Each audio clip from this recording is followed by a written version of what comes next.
Down on the ground now. The front door exploded inward just after 2 a.m. Splinters of wood launching across the room as the deadbolt tore free from the frame. Beams of harsh white light cut through the darkness like blades, followed by the thunderous stomp of heavy boots crashing against hardwood floors. They didn't pause, didn't ask questions. Within seconds, they had her face down on the floor, arms twisted behind her back, cold steel locking around her wrists before she had a chance to say a word. No warrant, no explanation, no Miranda rights, just brute force and blinding arrogance, storming into her home like she didn't matter. But that was their first mistake. Because Elena Carver wasn't just some random woman. She was the wrong person to brutalize, and the small metal badge tossed near her bed was about to rewrite everything they thought they controlled. By the time the sun rose, everything would shift. Those who thought they were the hunters would discover they'd become the prey, and the protections they counted on, gone. Dear viewer, before we begin, please write in the comments where you are watching from, and support us with a like and a subscribe. The door blew inward at exactly 2:14 a.m. The wood cracked violently as the deadbolt ripped straight through the drywall, fragments raining across the floor like shrapnel. Searing flashlight beams scanned the hallway. In those 3 brief seconds between impact and the moment her bedroom door burst open, Elena Carver didn't scream. She didn't panic. She calculated. She recognized the sound of a battering ram, counted the boot falls, registered the overlapping commands. 4, maybe 5 officers. She was already sitting up, palms raised, fingers wide, clearly visible. Police, don't move. The shouts came rapid and layered, not to inform, but to overwhelm. Sergeant Logan Mercer was first through the door, his weapon aimed squarely at her chest, the light mounted beneath it washing over her white cotton sleep shirt, turning her body into a target. He was a solid man in his late 40s, silver hair close-cropped, jaw tight with permanent authority. Behind him, more officers surged into view, weapons drawn, radios buzzing. She caught the end of a dispatch code, apartment 412. Her chest tightened. She lived in 421. This wasn't just a mistake. It was a disaster in motion. Elena stayed completely still, her breath steady, her face unreadable, even as adrenaline surged through her. On the floor, now, face down. Mercer's voice was sharp, absolute. His boots crushed the clothes she'd folded for the next day. She moved slowly, clearly, easing off the bed and lowering herself onto the cold floor. Her cheek pressed against the hardwood. She spotted a younger officer circling around. Early 30s, name tag reading Cade. Deputy Ryan Cade's grip on his gun wasn't steady. His eyes darted between her and Mercer, like he was trying to make sense of a script that suddenly felt wrong. No such uncertainty from the third officer. He dropped a knee into her lower back, pinning her hip painfully to the ground as he yanked her arms behind her. The cuffs clamped tight, biting into her wrists. Secure, he barked, like he'd just taken down a threat, not a woman in pajamas who never resisted. Elena stayed where she was, motionless. She watched Sergeant Mercer, his posture puffed with dominance, as he scanned the room like it belonged to him. He barely glanced at her bookshelf, her laptop, her nightstand. He didn't see the small metal object that had slid across the floor when she was pulled from bed. A badge, face down, almost invisible, but not for long.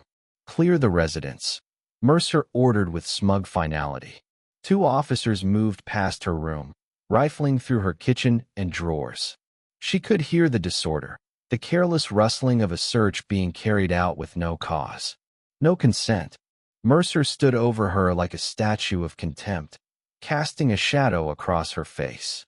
"You know why we're here," he said flatly, not asking. Elena didn't answer.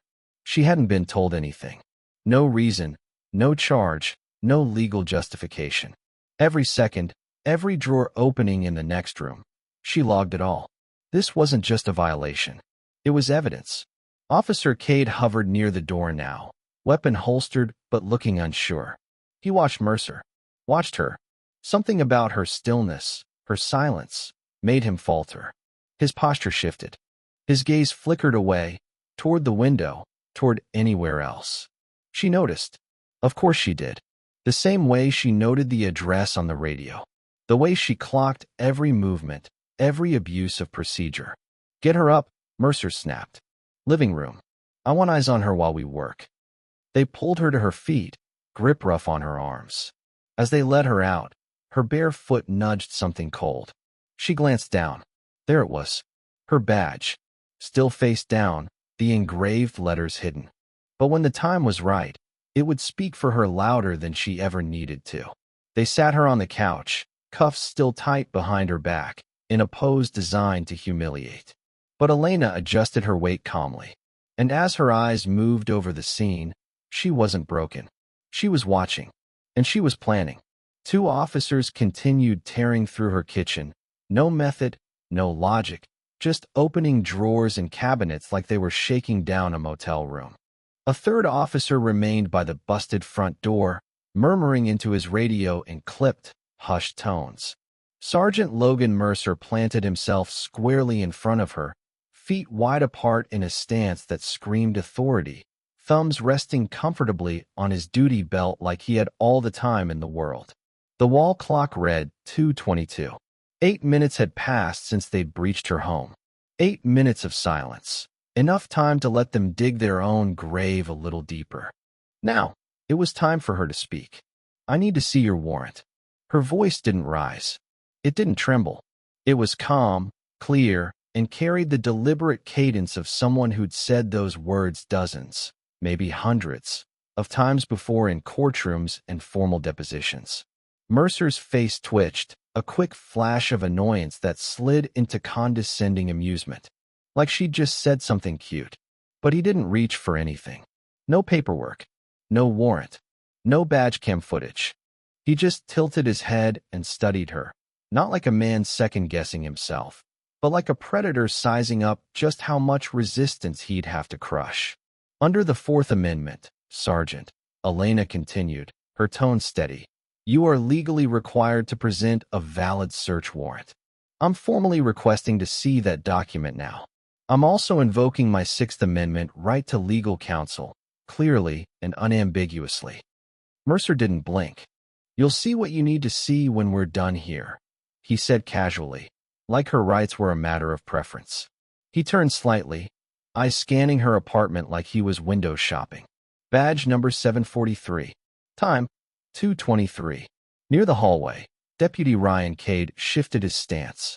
His hand hovered near his badge in a subtle, almost subconscious motion, like he needed reassurance of where he stood. His gaze met Elena's for a brief heartbeat, then dropped, flickering away as if the eye contact burned. A potential witness, a weak link, maybe even a conscience in a room full of silence. One of the officers in the kitchen had frozen mid-rummage, still holding a coffee mug in one hand. He looked toward Mercer, silently asking what to do next. Mercer's jaw clenched, barely perceptible, but he didn't turn around. You're not under arrest, he said at last, voice flat and controlled. You're being detained while we conduct a lawful search. You don't get a phone call for that. It was a lie. Smooth. Practiced. The kind of lie a man tells when he's used to never being corrected, when he's never had to explain himself. Elena let the silence breathe for a second, then spoke. Her words sliced through the room like a razor. Let me be crystal clear for everyone here, she said, voice ringing with sharp precision. I do not consent to this search. No warrant has been presented. No probable cause has been explained. I've requested legal counsel and been denied. The time is now 2:26. Sergeant Logan Mercer, badge 743, is actively refusing to comply with constitutional law. The ripple effect was immediate.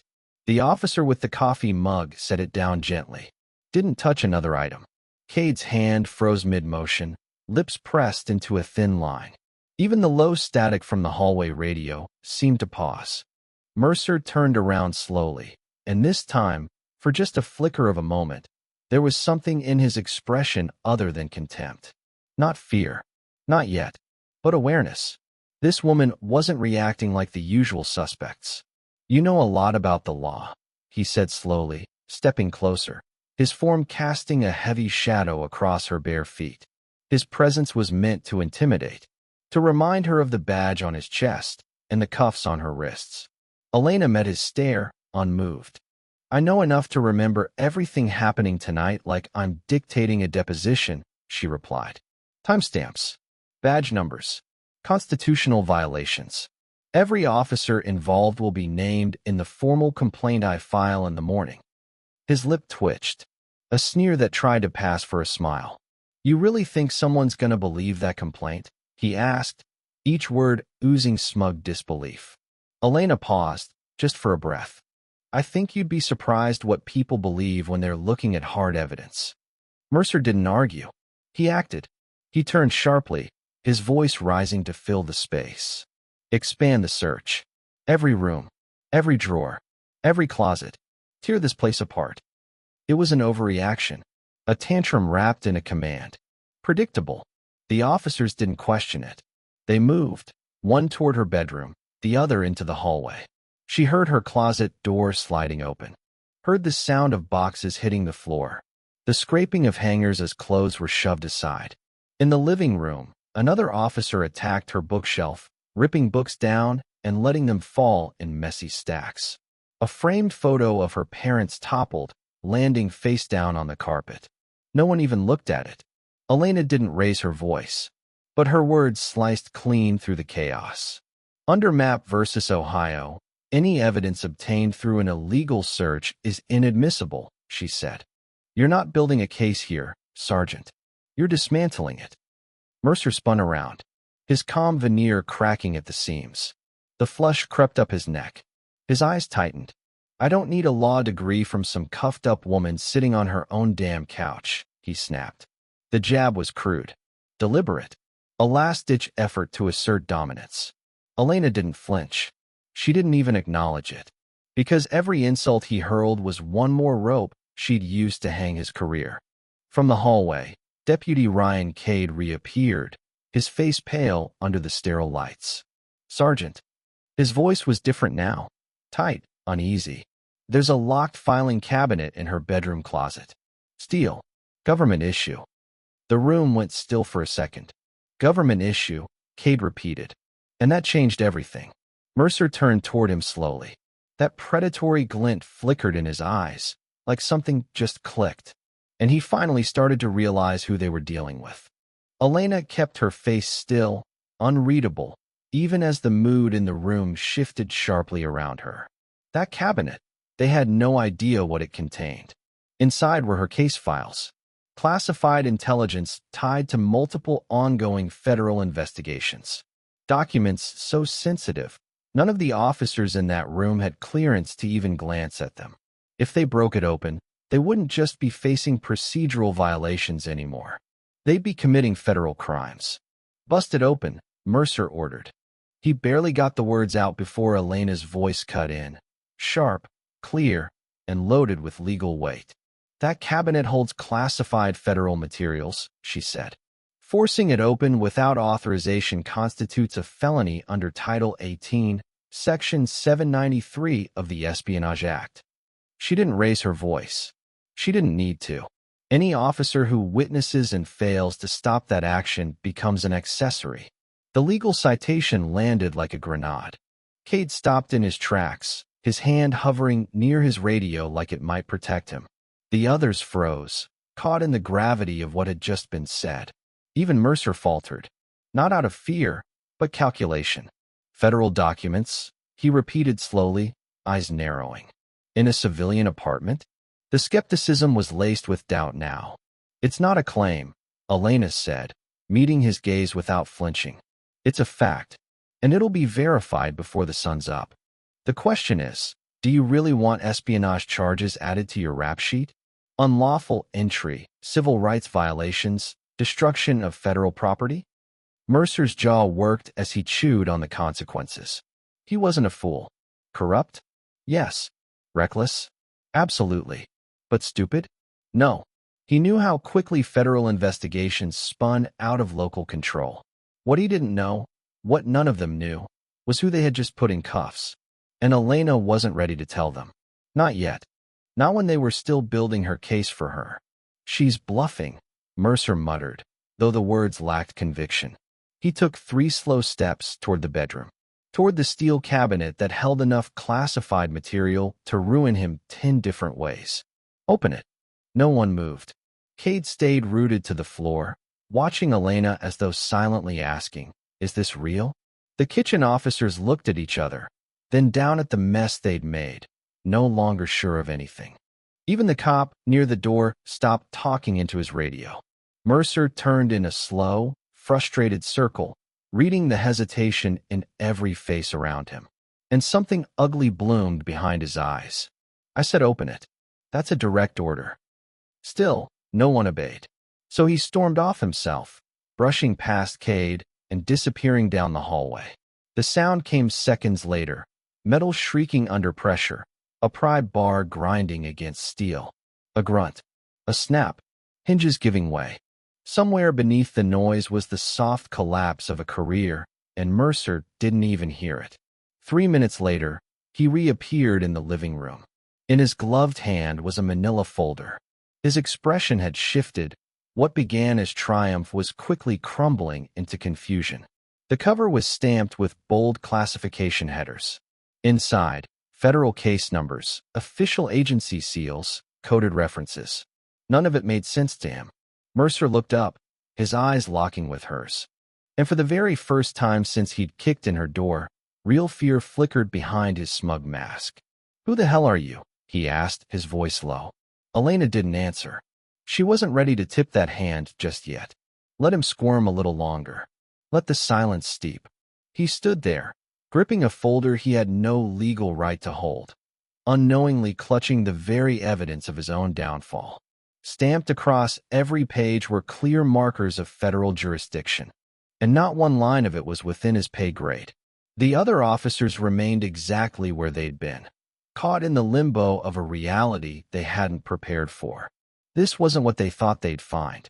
Not even close. Elena studied Mercer closely, watching confusion rot into something darker. The desperation of a man who knows he's crossed a line, but hasn't yet realized just how deep he's fallen.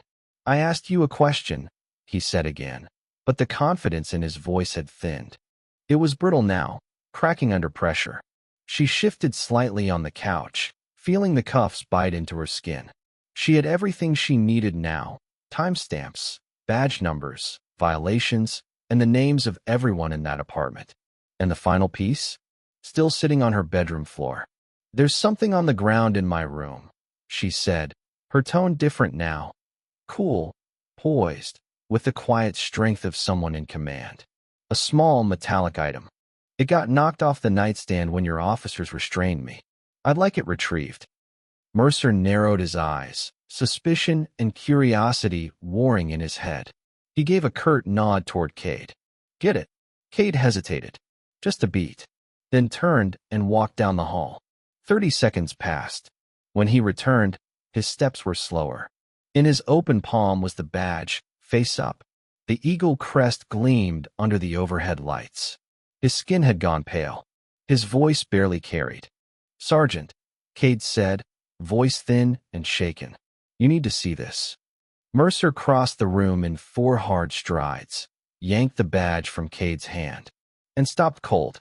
Everything about him changed in an instant. Color drained from his face. His mouth opened, then closed. He stared down at what he held like it might burn him. The badge shimmered under the fluorescent lights. The eagle. The letters. The weight of it all. Behind him, the other officers leaned forward, trying to see what had just broken their sergeant in half. They didn't know yet, but they were about to. One by one, the officers' expressions shifted. First confusion, then realization, and finally something much closer to dread. Those 3 letters, stamped into the gleaming metal, caught the light like a verdict. FBI.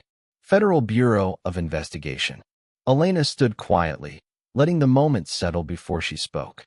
When she did, her voice cut clean through the silence, measured, commanding, undeniable. "Special Agent Elena Carver," she said. Federal Bureau of Investigation. Public Corruption Unit. No raised voice. No dramatics. Just the weight of the truth crashing down on the room. I've been working undercover in this district for the past 14 months, investigating patterns of civil rights violations, illegal searches, and systemic abuse of authority within your department. Every syllable landed like the slamming of a cell door. Mercer's hand twitched around the folder, just slightly, but enough. Cade instinctively stepped back, putting space between himself and his sergeant, as though proximity might drag him down too. The officers near the bookshelf looked at each other, pale and silent. The tough guy posturing from earlier had completely evaporated. "That's not," Mercer began, but the words collapsed in his throat. He swallowed hard, clearly scrambling for a lifeline that no longer existed. "There must be some kind of mistake," he tried again. "We received intel that this address." Elena raised a single eyebrow. That was all it took. "Connected to what exactly, Sergeant?" she asked, voice cool and deliberate. "What probable cause justified a forced entry at 2 in the morning? What judge signed the warrant that gave you permission to ransack my home, destroy my property, and open classified government files?" The questions hung in the air like weights, each one dragging Mercer further under.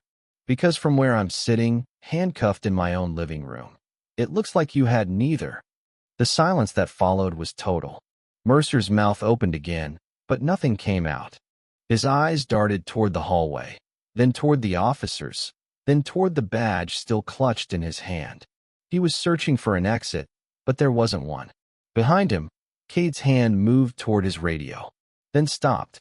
He looked from Elena to Mercer, caught in a paralysis that had nothing to do with protocol and everything to do with fear and conscience. "Everything that happened here tonight," Elena continued, "has been recorded. Audio, video, timestamps, all of it. It's synced to an off-site server. Every violation documented. Every command. Every face. Every badge." Mercer's head snapped up. His eyes scanned the corners of the room, searching for cameras he'd missed.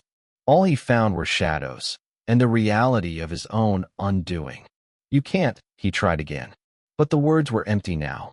The manila folder hung uselessly in his hand, the evidence of a felony etched across every classified page. Elena could see it settling over him, that dawning awareness of just how badly he'd miscalculated. His arrogance, his certainty, all crumbling under the weight of what he'd done. She took a breath. Calm, controlled. "I suggest you remove the cuffs now, Sergeant." No threat, no venom, just the steady voice of someone who held all the leverage. The handcuffs came off with a soft metallic click. It echoed in the stillness like a bell tolling for what came next. Elena rubbed her wrists, slow and deliberate, eyes never leaving Mercer. He had backed himself into the farthest corner of the living room, as far away from her as he could get, physically and morally. His officers hovered near the shattered front door, whispering amongst themselves, faces drawn tight with panic and calculation. Only Deputy Ryan Cade hadn't moved. He stood exactly where he had been, feet planted in the carpet like they were bolted there. "Deputy Cade," Elena said softly. Her voice carried clearly across the wreckage. "A word." The young officer flinched. His eyes flicked toward Mercer, searching for guidance. But the sergeant didn't even turn. He was too busy staring at the wall, lost in a mental spiral he couldn't escape. After a beat, Cade crossed the room toward Elena. His steps were slow, weighted. Up close, she could see the sweat glistening at his temples, the pulse hammering in his throat. Yes, he was afraid. But beneath the fear was something else. Something stirring. "This wasn't random," Elena said quietly. Her voice was low, meant for him alone. "You heard the address over dispatch, didn't you? For 112? He didn't respond, but he didn't deny it. His jaw clenched. His silence was answer enough. "That's 2 floors down," she continued. "So either someone made a very convenient mistake, or someone wanted this apartment hit tonight." His eyes flickered. Recognition? Guilt? Maybe just the desperate hope that he could still pretend not to know. But she pressed on. "How many times has this happened before, Deputy?" she asked. "Wrong address. Bad intel. A door kicked in. A family torn apart. And somehow it's always the same neighborhoods. The same kind of people. The same lack of paperwork." Cade opened his mouth, then closed it. The protest died before it could form. His shoulders slumped just slightly. A man beginning to feel the weight of everything he'd been complicit in. She saw it. The war in his eyes. Between the badge and the truth. Between silence and integrity. She'd seen it before. In interview rooms. In courtrooms. In the quiet confessions that come when conscience finally overtakes fear. "There's a pattern here," Elena said, her voice soft but firm. This wasn't a one-off mistake. This was a tactic. And tonight, that pattern broke wide open. Cade didn't move, but something inside him did. And she knew, right then, he wouldn't forget this night. Because he'd just seen what accountability really looked like. And he'd have to decide what kind of officer he wanted to be. "This was an operation," Elena said quietly. "One of many, I suspect.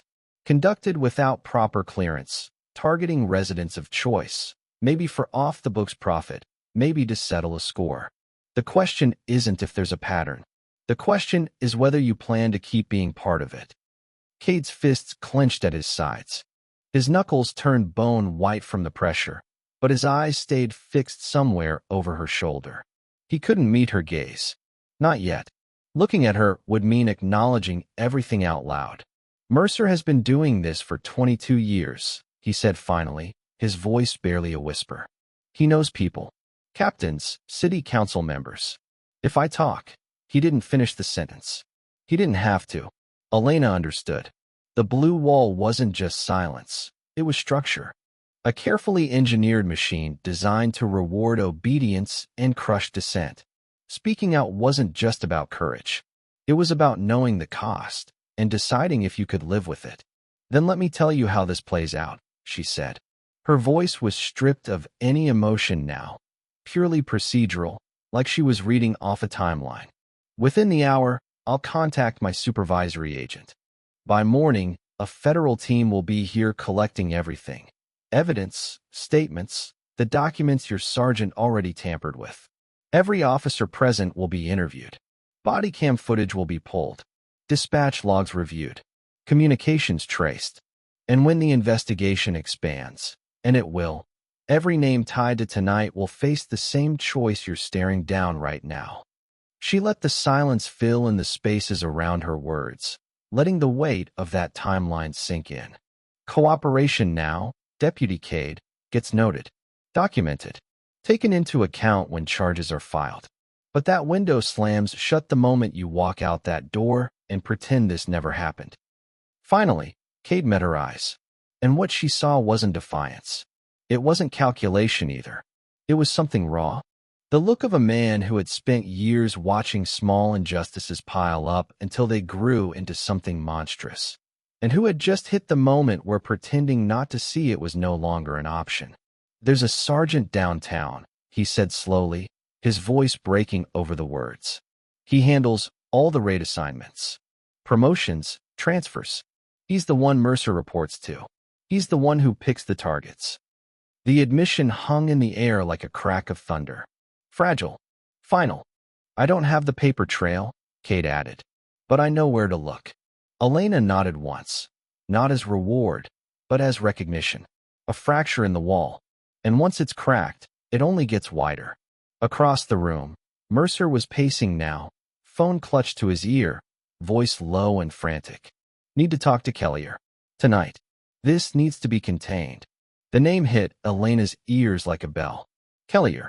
A thread. A name. A lead. She filed it away instantly, adding it to a mental vault already overflowing with data. Violations.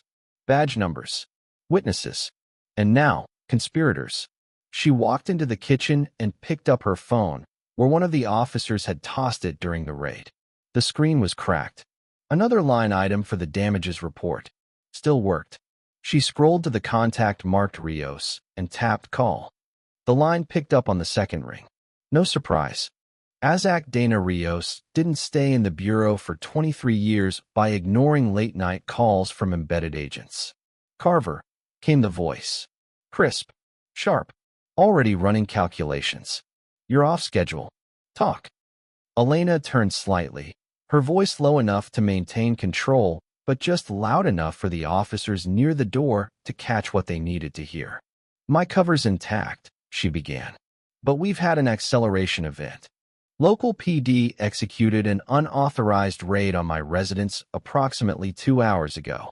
Sergeant Logan Mercer, badge 743, in command. For officers involved, they've breached the classified cabinet. There was a pause. Short, heavy. Then Rios's tone changed, snapping into full operational mode.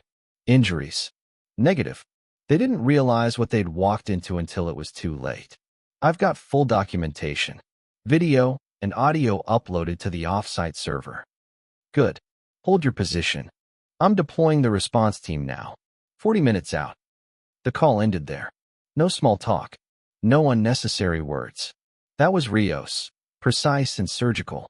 Elena slipped the phone into her pocket and turned to find Mercer watching her like a drowning man watches the tide.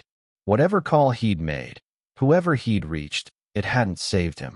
The name Kellier was still glowing dimly on the screen in his limp hand. No backup was coming. No shield would hold. The machine that had protected him for 20 years was collapsing in real time, and he was finally beginning to understand what that meant. The next 40 minutes stretched out like a held breath. Elena spent the time documenting the wreckage, photo after photo with her broken phone. The shattered doorframe, the overturned drawers, the broken glass, the books scattered like debris. Every image backed up to the secure server. Every detail preserved.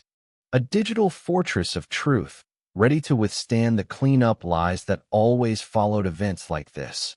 The officers huddled near the front door in uneasy silence, their bravado replaced with muttered fragments, pieces of panic dressed up as professionalism. Only Cade had stepped away. He stood alone by the window, staring down at the street as if hoping something down there could pull him out of this moment. 14 months. That's how long Elena had been embedded in this district. 14 months of shaking hands, listening closely, following the whispers no one said out loud, of watching corruption grease the gears while complaints disappeared, promotions were bought with silence, and certain neighborhoods bore the brunt of routine raids.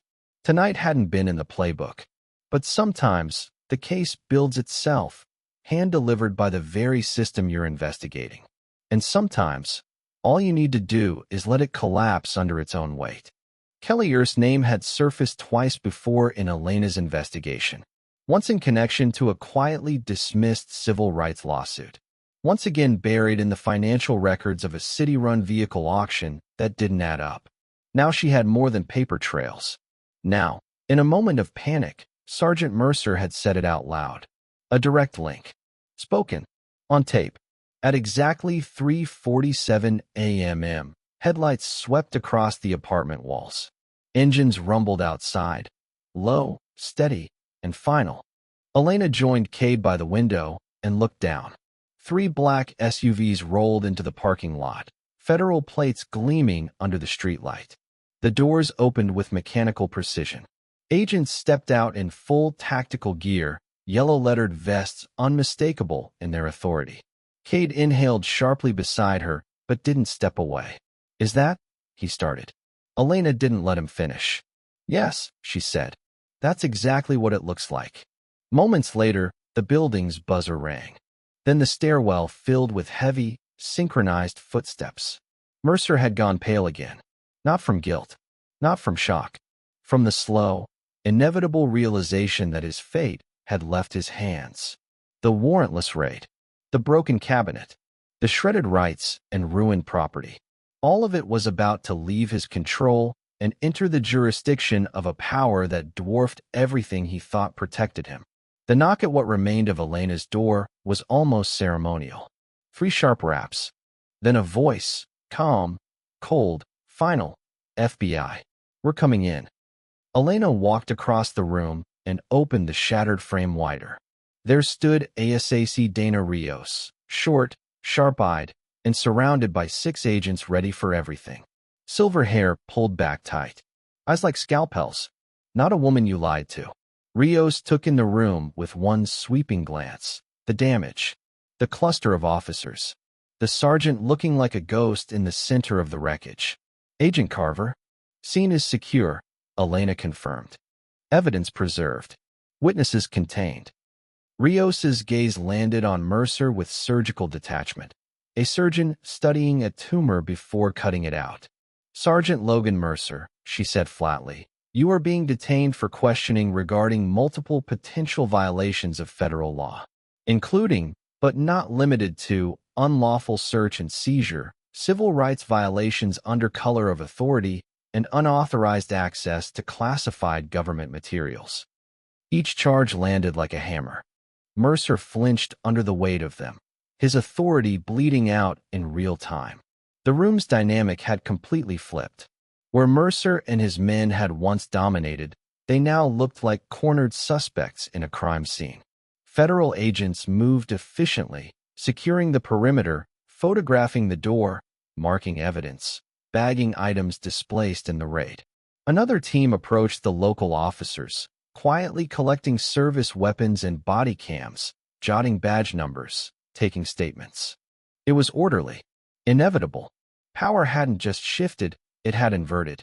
Elena stepped back into her role like a coat she never really took off. Target no more. Now, fully the investigator again. She led Rios through the apartment, walking her step by step through the timeline, the forced entry, the threats, the ignored warnings about jurisdiction. The moment Mercer personally ordered the cabinet breached, Rios said little, just listened, phone in hand, recording everything. At the bedroom closet, she finally paused. The filing cabinet had been pried open, the scratches in the steel undeniable, the federal classification stamps on the papers inside shining like evidence in a courtroom. He did this himself? Rios asked. After I explicitly warned him, Elena replied. Told him about the federal jurisdiction, about espionage laws. His men hesitated. He overruled them. A thin, cold smile tugged at Rios's mouth. Not joy, but the grim satisfaction of a clean prosecution. Well then, she said, that makes things a lot easier. Back in the living room, Mercer's nightmare deepened. An agent had opened a laptop and begun cross-referencing the local badge numbers with federal databases. Mercer's profile lit up almost immediately. 7 previous complaints for excessive force, all swept under the rug. 3 lawsuits settled with hush money and sealed records. A pattern of targeting low-income neighborhoods. An unusually high number of resisting arrest charges. Not a rogue cop. A known one. A protected one. Until now. Elena watched from the hallway as another agent approached Cade. This time with a gesture more like a quiet invitation than a command. The deputy followed without resistance.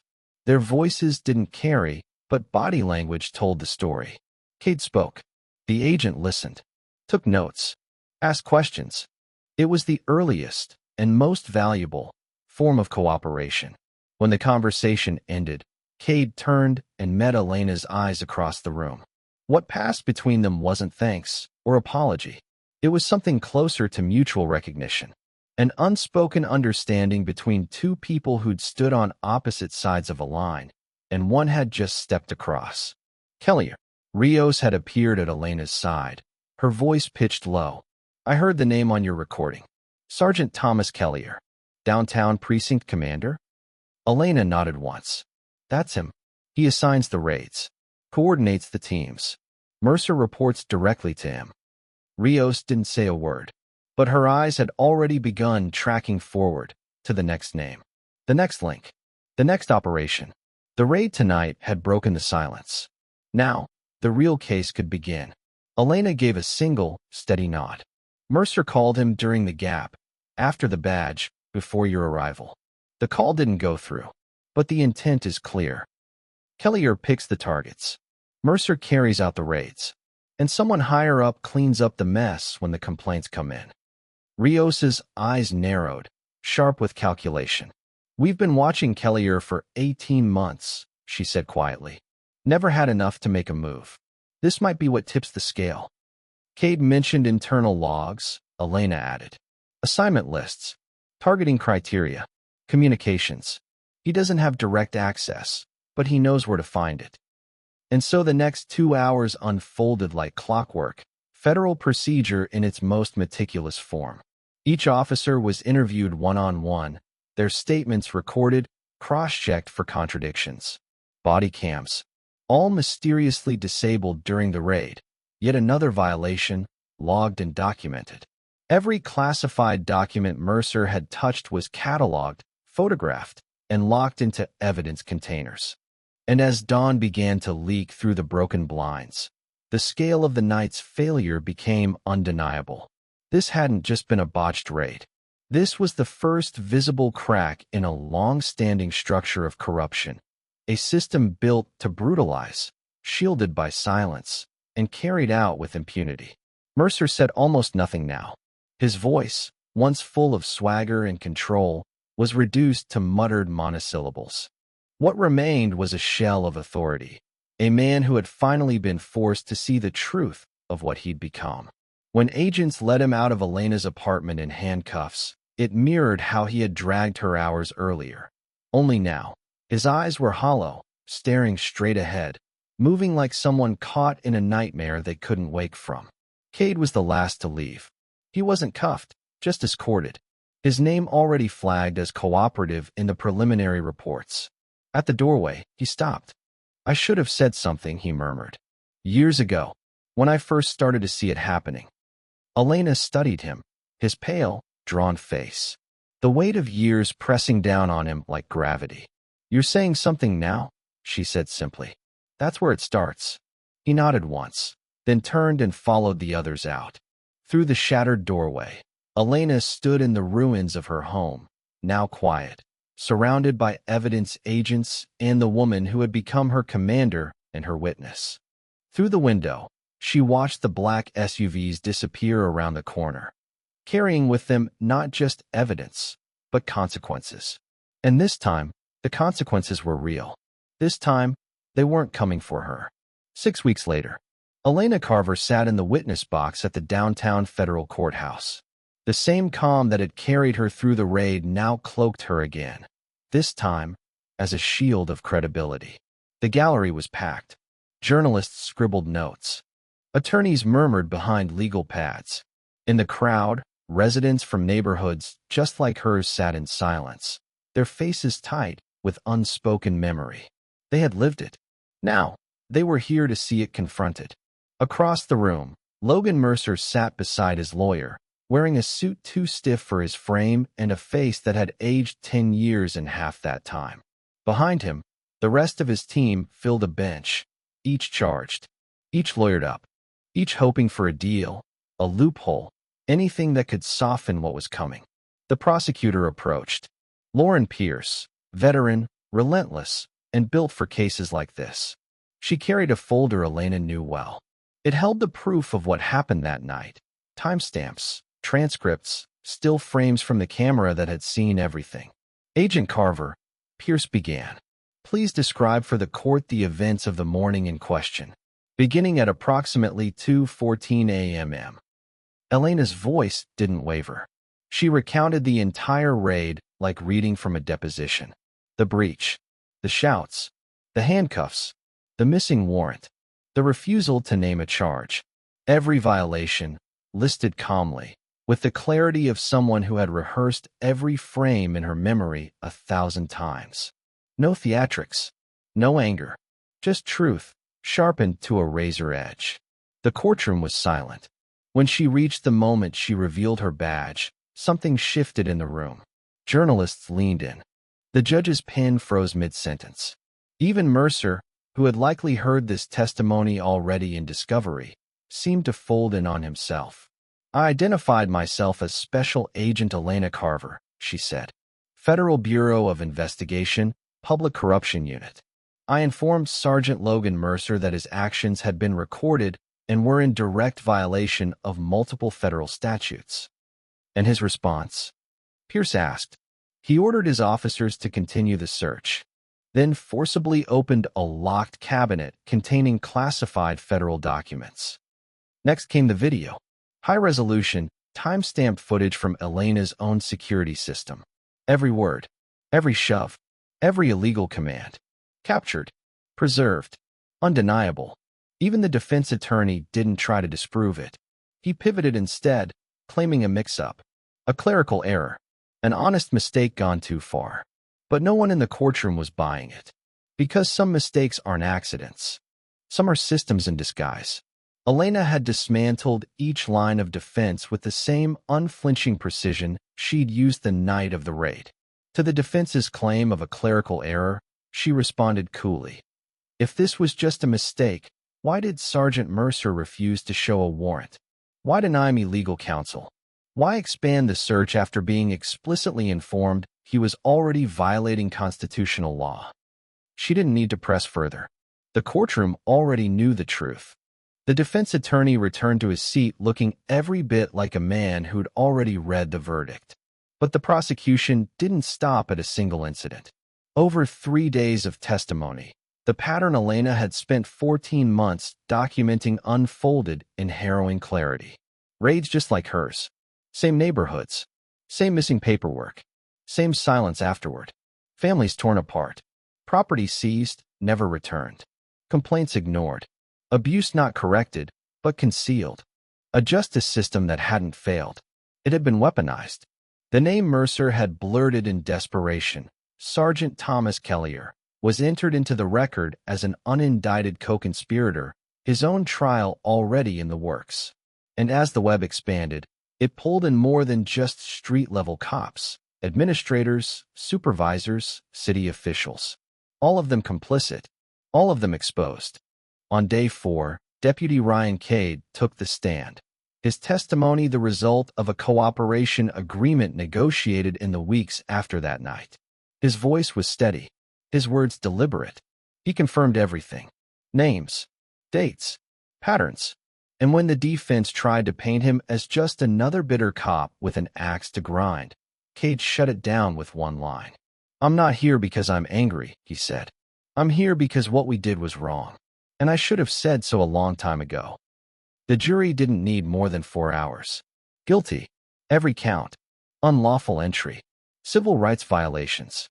Destruction of property. Obstruction. And most damning, unauthorized access to classified materials. The other officers received lighter, yet still damning, sentences. Their last-minute cooperation couldn't erase what they'd done. Cade was granted a suspended sentence. Banned from ever wearing a badge again. A punishment, yes, but also a second chance. When the judge read the final sentence aloud, Elena allowed herself one breath. Not victory, not vengeance, just a quiet acknowledgement that, for once, the system had done what it was meant to do. The media firestorm erupted 3 days later. Every major network ran footage from the courtroom. Mercer in handcuffs, Cade on the stand, Elena's face blurred, in line with federal protocol for undercover agents. Editorials demanded justice. Civil rights groups called for federal monitoring. Community leaders, long ignored, finally saw their warnings played back in prime time. The mayor, reading the room in an election year, announced sweeping reviews of police procedures. The DOJ acted swiftly, drafting a consent decree within 2 weeks of the verdict, mandating retraining, real warrant oversight, enforced body cam usage, and a civilian board with teeth. The walls were coming down. Sergeant Thomas Kellier resigned before he could be fired. No pension. Trial pending. The police chief who'd presided over this rot for years claimed an early retirement that fooled no one. His replacement came from a reformist city, promising transparency. Tom would tell. But the tide had turned. Elena didn't give interviews. No press conferences. No public statements. That wasn't her role. Her work was quiet, methodical, relentless. She wasn't interested in credit, only in outcomes. The commendation letter from the director. The quiet conversation with Rios. The updated personnel record. They meant less to her than one simple fact. Change had begun. By the time she returned to her apartment, the repairs were complete. New locks, new cabinet, new door frame. The landlord had been surprisingly responsive, likely nudged by the understanding that federal scrutiny, once invited, often stayed a while. Elena walked slowly through the space, taking stock. Some things had shifted. Others remained untouched. Her books were back on the shelf, carefully re-alphabetized by her own hand, each one a small anchor, a reminder that even after everything had been broken, some things could be restored. She stood for a moment in the center of the living room, the same room where they'd cuffed her, shouted over her, tried to silence her. Now it was hers again, not just the apartment, the story, the outcome, the future. And in the silence, she allowed herself one final thought. This time, they kicked in the wrong door. Next time, they'll think twice. The photograph of her parents stood upright again on the dresser, exactly where it belonged. From the doorway, the bedroom looked almost untouched, repaired, repainted, restored. But to Elena, it was changed. The classified documents were gone now, secured in proper federal storage. The cracks in the walls had been patched, the door replaced. Yet the memory of that night still lived here, woven into the silence, tucked into the corners like a presence only she could sense. She reached for her badge and placed it gently on the nightstand. The same badge that had shifted everything. The same one that had lain face down on the carpet while uniformed strangers tore her world apart. Now, it caught the soft amber of the evening sun, the golden eagle embossed in the leather catching the light like a signal. 14 years she had carried that badge, through sting operations and terror investigations, through the quiet corruption of white-collar crime and the venomous rot inside law enforcement itself. Each case left something behind, a lesson, a scar, a story. But this would echo longer than most. She was still standing there, lost in thought, when a knock broke through the quiet. This time it was soft, polite. A far cry from the night they broke the door. "Carver, you decent?" Elena opened the door to find ASAC Dana Rios in the hallway, a folder tucked under one arm. Her expression was all business. "New assignment?" Elena asked, stepping aside. Rios didn't waste time with small talk. She held out the folder. The Seattle field office flagged something. Came in about 3 weeks ago. Municipal contracts. Shady permits. Possible connections to labor racketeering. They want someone who can see the patterns, someone with your instincts. Elena flipped through the file. Names. Numbers. Gaps in the books. The faint outlines of corruption waiting to be outlined, proven, dismantled. Another city. Another machine. Another system that needed to remember what accountability looked like. "When do I leave?" she asked. Rios glanced at her watch. 48 hours. That should give you time to pack, prep, and get your head in it. She paused at the threshold, then added, with rare sincerity, "Good work here, Carver. The kind that actually leaves a mark." Elena nodded, not needing more. Praise wasn't the point. When the door shut behind her supervisor, she stood in the stillness, case file in one hand, the weight of the past still settling into her bones. Outside, the city moved on. Car horns, sidewalk conversations, distant sirens cutting through the early evening. Maybe an emergency. Maybe just noise. Tomorrow would bring new logistics. New covers. More names. More shadows. But tonight was the in-between. The breath between storms. Her phone buzzed from the counter. A new number. Coordinates. A timestamp. Elena stared at the message for a moment. Then she placed the phone down beside the badge and let her eyes settle on the golden emblem once again. The work was never done. That was the burden, and the reason she stayed. Thank you for watching. Subscribe me and hit the notification bell to not miss new stories. Bye.